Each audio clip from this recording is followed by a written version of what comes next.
I'm Dennis Ward. Welcome to APTN National News Weekend. Last fall, you'll recall an angry mob surrounded a lobster pound in Nova Scotia with a Mi'kmaq fisher inside. Well, now it's alleged it was the manager of the pound who gave the keys to the non-Indigenous fishermen and gave them, quote, permission to dump the Mi'kmaq lobster catch. Angel Moore reports.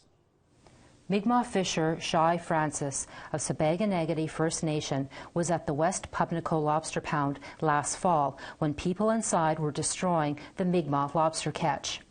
Recently, Francis saw a Facebook post in the North Atlantic Commercial Fishermen Group. It was posted by James Muse, the manager of the lobster pound, and it said he gave everyone permission to go and take the lobster out of the building.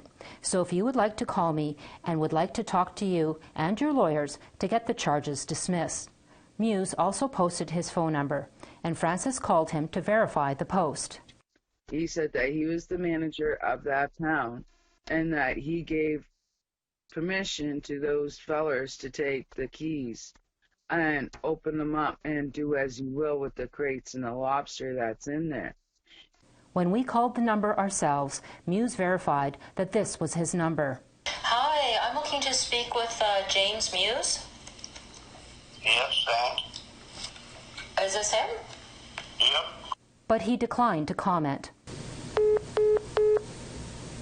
Last week, the Nova Scotia RCMP charged 23 people. 15 with break and enter, and 8 with break and enter and mischief. The non-Indigenous fishers reacted in violence because they view the fishery launched by Sabaganagati First Nation as illegal. Francis is shocked. Muse is suggesting the charges should be dropped. My blood pressure rose, not just because I was there that night and had to deal with non-natives taking the lobster, trying to terrorize us that night. When asked if there was any chance charges would be dropped, the RCMP said this is an ongoing investigation before the courts. Angel Moore, APTN National News, Jabuktuk, Halifax. The death of Raphael Andre, a homeless Innu man in Montreal, has been prompting a sparring match between governments. The question, who's responsible for social housing? One NDP critic says it was a Liberal government promise. Andre's body was found Sunday near a shelter he frequented, one forced by the pandemic to close overnight. During Wednesday's Indigenous Services briefing, Minister Mark Miller said all levels of government are responsible for bridging these gaps. But Jenny Kwan, NDP critic for housing, says First Nations housing issues need targeted funding. She says better housing was a two-time campaign promise for the Trudeau government. I would remind Minister Miller this. It was his government, his Prime Minister, who promised Canadians that adequate housing is a basic human right. That was back in 2017 when they announced the National Housing Strategy. I'd like to ask the Prime Minister, where are they at now with respect to that commitment to Canadians? The very fact that Raphael Andre was homeless is because he doesn't have adequate housing. Meanwhile, earlier this week, during a COVID-19 update, it was confirmed the Montreal homeless population will be receiving vaccination doses to battle outbreaks. Other updates include the Fed saying the delay of the Pfizer vaccine deliveries to Canada will have minimal effects to Indigenous communities, and the next Pfizer shipment will most likely go to second doses for those already immunized. Meanwhile, the Moderna vaccine has been used in 160 remote Indigenous communities across the country, and those communities can expect second doses with the next shipment in February. There's no disruption of shipment of Moderna vaccine to Canada. Every 3 weeks it's coming like clockwork. And we expect, all of, those Moderna vaccine that's been targeted for northern Indigenous communities, they continue to come every 3 weeks. New U.S. President Joe Biden was sworn into office on Wednesday. And one of his first actions was to cancel the permit for the Keystone XL pipeline. The pipeline would have sent Alberta bitumen to the U.S. Chris Stewart has reaction from some Indigenous owners in the oil industry.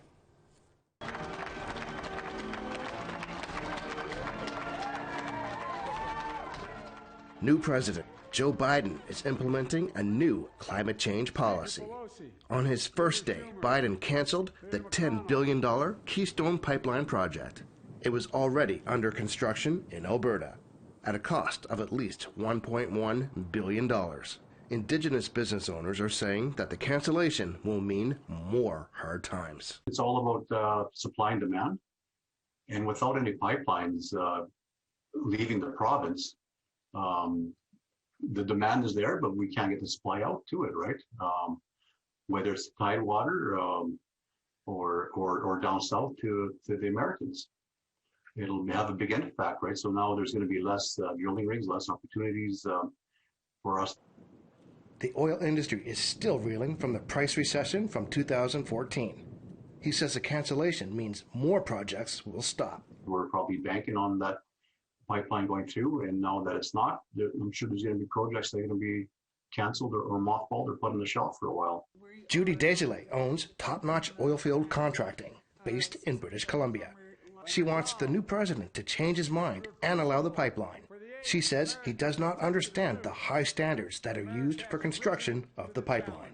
If the U.S. side would like to come and see how we do our pipelines and take care of our lands at the same time as thriving in industry, in the oil and gas industry, I'd welcome them to come and take a look at exactly how we take care of our land as Indigenous person and a business owner.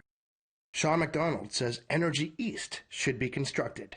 Energy East would build a pipeline from Alberta to the East Coast. The project was canceled in 2017. In my mind, for a good economic recovery, if Energy East was to go through, we'd have our taxes back. We'd be all paying taxes on it again, the royalties, not to mention, and equalization payments. The Alberta government is asking Prime Minister Justin Trudeau to impose economic sanctions if Biden does not reverse his decision. Failing that, the existing pipeline could be sold for scrap to recoup some of the construction cost. Chris Stewart, APTN National News, Edmonton. Anishnawbe Health in Toronto has offered services to the city's Indigenous population for over 30 years. But the pandemic has forced the organization to come up with new ways to continue its work. Annette Francis explains. Yeah, Anishnawbe Health. Can you cover your mouth with your mask? These small mobile teams are providing essential services to some of the city's most vulnerable. We go where the people are. That's the whole point of our project, is to reach the isolated, vulnerable populations that are not able to access the regular venues. So we go where they are, in the parks, down by the water, in the underhoused areas, and we reach them where they are. When the pandemic hit, Anishnawbe Health had to find other ways to continue its primary care and mental health services. So it purchased 2 mobile units to go roadside each day. And the organization hopes to expand those services at some point to provide vaccines. That'll be part of the process.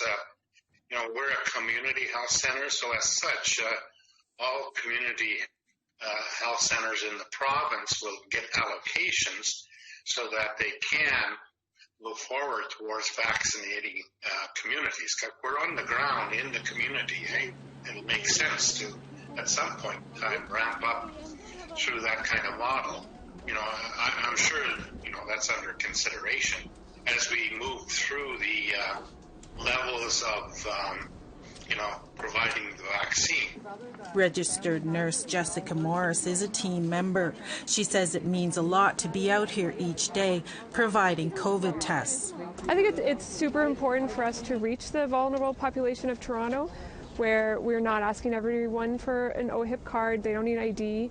We have just better access to anyone who needs this testing done. They don't have to make an appointment. They don't have to call. They can just come out and walk by and we'll get them done. So far, the units have done over 6,000 tests.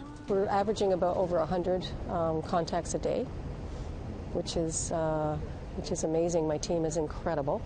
And we have streamlined our system so that you can come to the mobile and everything, your registration and your testing is done right there. So there's no waits in the lineups. And we also have a really very detailed master tool, client tracker tool, so that we can find you if your tests are positive. We can locate you if you're even when you're underhoused and not housed. Until the vaccines are available, the mobile units will continue to provide roadside testing and mental health services and supports. Annette Francis, APTN National News, Toronto.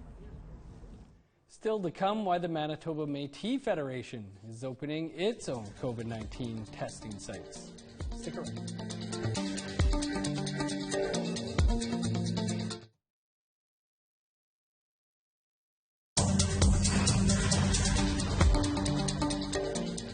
Welcome back. Mississauga community in the Kawartha Lakes region of Ontario has put a stop to a construction project on their territory. Annette Francis explains why. This small group of Kawartha Anishnawbe members are taking a final stand against any further demolition or repairs of this dam without their consultation.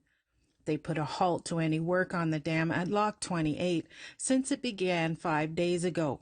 We're here to protect our lands from Parks Canada and the construction workers. They've continued and they started construction here without our consultation, and that's what we're here to protect the land. It's about the consultation and the lack of the consultation. Noden Webb is one of 5 councillors for the Mississauga community, located a half-hour's drive north of Peterborough. He says they don't have a large land base, so they're directly impacted by any construction. They took all this, they've cut down all the trees, really nice old trees. You can see this whole strip. They've cleared it, clear cut, straight to the end. All of it vandalism to our people, trespassing. Lawyer Chris Reed supports the community's decision to step in. He says the community has had a long history of being pushed aside. When this dam was built in 1912, their ancestors were living right there. They were living there because they had been kicked off reserves. They'd been declared non-status under the enfranchisement policy, which has now been described as genocide by the same federal government. So they were moved off their reserves and they settled here, which was still their land, Indigenous land that they had used for centuries for fishing and hunting and so on. So they built their homes here. The government came along in 1912 and pushed them off this again, pushed them off and said, we're building a dam here. So they built their homes where they are now, which is pretty much adjacent to the dam. And ever since, the government of Canada has regarded them as nothing more than squatters with no rights. They've gone to court before. They went to court in 2002 and they won. The court agreed that they are a First Nation community and that they have treaty rights. And the government of Canada simply chooses to ignore that decision. And for the members of the Kawartha Anishnawbe, that's the biggest issue. Oh, we understand that the dam is over 100 years old, and as with anything, it degrades and it needs construction and infrastructure repair. And we certainly aren't opposed to that. We're really opposed to the lack of consultation and really the disrespect given by Parks Canada. And quite frankly, it's illegal. It's completely illegal. Webb says his community will stay put until Parks Canada makes an effort to include them at the table. APTN contacted Parks Canada for comment, but did not receive a response by airtime. Annette Francis, APTN National News, on the Trent 7 waterway. The Manitoba Métis Federation is taking matters into its own hands when it comes to COVID-19. The Federation opened a COVID-19 testing site this week, strictly for Métis citizens. Daryl Stranger has the details. The Manitoba Métis Federation will now be able to test its citizens for COVID-19 separate from the province. The Federation partnered with Winnipeg company Intrinsic Analytics to be able to deliver tests to both symptomatic and asymptomatic Métis citizens. So what we want to do is we want to find out how we can assist our Métis citizens in the province of Manitoba, and the timelines are just exorbitant with the provincial government, and we don't have a working relationship with them. So we're trying to streamline our information and make sure that our citizens have access to testing sites and COVID vaccine or any resources that's available for COVID-19. The MMF says testing results will be available within 24 hours. Those wishing to get tested will have to call a number and book an appointment, as the location of the site will not be revealed to the public because they don't want to overload the space. 10 to 20 tests can be done daily. We don't want a flood happening to this particular location. It's got to be done in a very progressive, in a very organized way. And we want to make sure that families know that they can trust once this appointment's been made, or individuals get this appointment made, they are going to get tested for sure. According to the province, COVID-19 testing results in Manitoba take as little as 22 hours for their testing sites, and they have concerns about how the MMF will share information. The province provided APTN News with the following statement. Although the MMF are welcome to provide this redundant service, it is concerning as to how they intend to connect their test results with the public system to ensure appropriate contact tracing. President Chartrand says this site will be able to provide clear results as to where positive cases are coming from among Métis citizens. Because now we'll know where the individual is coming from, we'll know what community, what neighborhood they're from, and so we'll be able to quickly address our Métis government plan, because we have no choice. We're on our own in this province right now, and we got to take our own action. Daryl Stranger, APTN National News, Winnipeg. Saskatchewan First Nation will be getting $127 million. It's for a land claim that dates back over 100 years. The Mosquito Grizzly Bear Head Leanman First Nation lost over 5,800 hectares of land in 1905 to the federal government. The case has been in the court since 1996. In 2020, the federal government offered the community more than $127 million if they voted to surrender the land. Instead, leadership decided to go to the Specific Claims Tribunal. Chief Tanya Aguilar-Antiman says they are satisfied they did not have to agree to surrender the land. In this day and age, Canada was still asking Mosquito Grizzly Bearhead Leanman to voluntarily surrender those lands. And so we said no. You know, as leaders, we're like, no way will we ever go to our people in this day and time and era and ask our people to vote to voluntarily surrender lands when we, through the years, have always said we never surrendered. Time for one more quick break, but stick around. We have an amazing story of resilience coming up.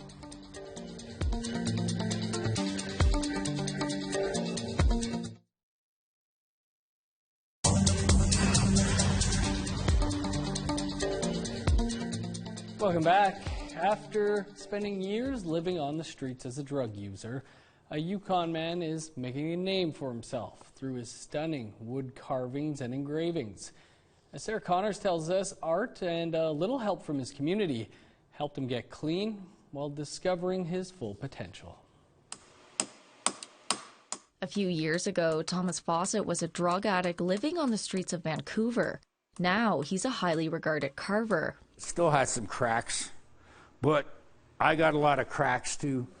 Fawcett is a carver for Carcross and Tagish First Nation. He works alongside master carver Keith Wolf-Smarch, helping with totem poles and pieces like this caribou. He's also a talented engraver. You have to heat it up with a blowtorch till it glows red. It's a career path the Tlingit man never thought possible. Fawcett grew up in BC, though his mother is from the Yukon First Nation. After an operation left him in extreme pain several years ago, Fawcett turned to drugs. He eventually found himself living on Vancouver's notorious East Hastings Street. And I got addicted to heroin and meth, and then you just kind of wind up on the street because you don't spend any money on anything else but that. He says the experience made him lose hope. I was ready to commit suicide. I was in so much pain and suffering.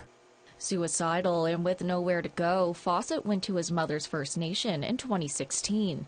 He spent a summer working in the carving shed, where his talent led to the First Nation putting him through art school in BC at age 42. I never thought I'd ever go back to school. I always thought that, that was out of reach for me. Afterwards, the Nation offered him a full-time carving job.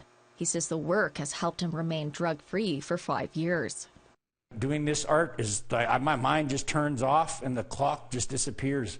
And by the time I'm like, oh, I'm like, wow, it's time to go home. And I don't really want to go home. I want to keep carving, right? So we're just doing it on birch. And now he wants to bring back traditional Northwest art to the community. Yeah, this is probably my favorite piece. Like this raven rattle.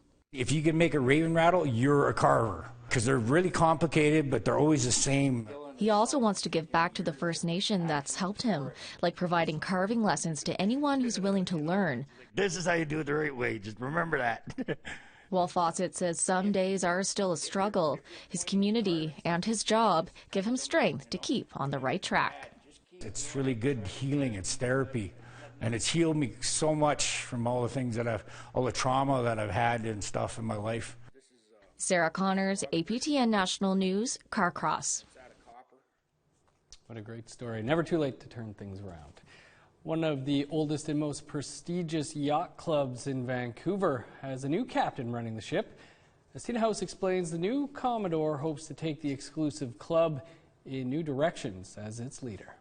Set along the shoreline of Vancouver's Point Grey neighborhood is the Royal Vancouver Yacht Club. Established in 1903, the club is exclusive for those that can afford its $40,000 yearly membership fee. The club now has a new skipper, and for the first time in its history, he happens to be Indigenous. Peter Wheelick from the Stolo First Nation was named the new Commodore of the prestigious institution. There's been about 80 or 90 Commodores, and I'm the first Indigenous one. We have a few, my family, like my brother and my daughter, and you have family members that are also members of this club, and there's another Indigenous family in here, so we're not, there's not many Indigenous families within the yacht club, but it's becoming more diverse. His term lasts a year, and his role is overseeing the day-to-day operations, and it's something he's very proud of. My duties as a Commodore are to guide the general direction of the club in a direction that the membership wants it to go into it. According to Wheelick, the club is trying to encourage the younger generation to get involved. The way to sustain the membership is to make it more inviting to youth, is get the youth involved, get families involved, like parents, and get their kids out sailing with sail training programs. Down on the dock down there, you can see there's windsurfers down there. We have bicyclists here for people to use. So we're trying to really promote the involvement of youth membership. Tina House, APTN National News, Vancouver. Still looks really nice out there on the West Coast. That's all the time we have for your APTN National News this weekend. For news anytime, visit our website, aptnnews.ca. I'm Dennis Ward. Thanks for tuning in. Enjoy the rest of your weekend.